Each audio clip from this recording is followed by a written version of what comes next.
Champlin's embedded social worker was actually out helping someone during our visit, so Chief of Police Glen Schneider gave us a rundown of how this role has improved the city and why it's such a valuable position. Social worker is new-ish to Champlin. We started 3 years ago under Chief Ty Schmidt, exploring the idea of getting a social worker that we could use and refer calls to that were really not law enforcement related calls, but calls that we go to all the time. This program began in 2021 as part of a mental health initiative. Across Hennepin County and the nation, more police departments are embedding social workers to improve responses to mental health-related calls and connecting people to the resources they need. Social worker's job is really unique from a police officer. If you think about it, a police officer's job is to go out and solve the problem right now. Stop the emergency, fix the issue so that at least there's peace for the day.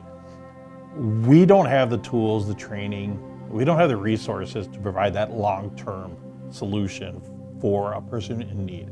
That's where the social worker comes in. Most often, these situations involve mental health, housing, or family concerns. Our social worker does not go out with our officers to calls. They're not that type of response model. There are those models out there. We just don't have that in Champlin. Our social workers referred cases by the police officer. A police officer goes on a call, believes that while on that call, this is something the social worker could help with.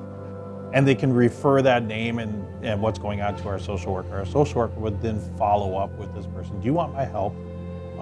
Here are resources available for you. And then do that continuing follow-up. And that's kind of one point of it. I mean, often our social worker really spends most of their time on mental health issues and concerns.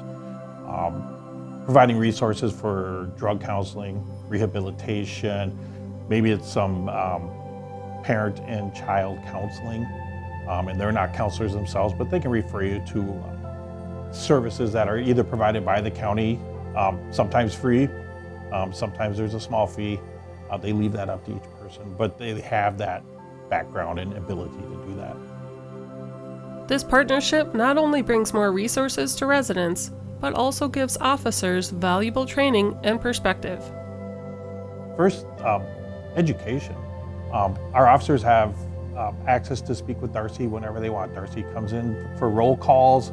She stays late for nighttime roll calls. Sometimes she works even at night with the officers at night. So we all have that ability to approach her, talk through a call with her, get her feedback on what we could do to mitigate the situations at the time, right? So we get that training from Darcy that we wouldn't have otherwise, other than reading some material.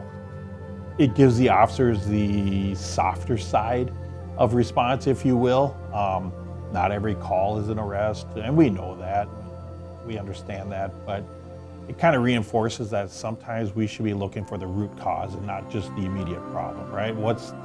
We should be going out there and trying to find out what that root cause of that problem is so that can be addressed. And so all that exposure helps. It's about providing safety, support, and solutions that go beyond a single police call. Absolutely. It's certainly somebody who's at risk. It provides that safety catch net.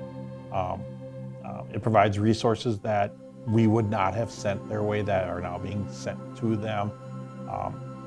Maybe it solves the problem altogether. If nothing else, it brings a second voice in that's non-law enforcement related that maybe somebody will listen to better. If you or someone you know needs help connecting with resources, you can always call 911 or visit the City of Champlin's police page on the city website to reach out to the embedded social worker directly.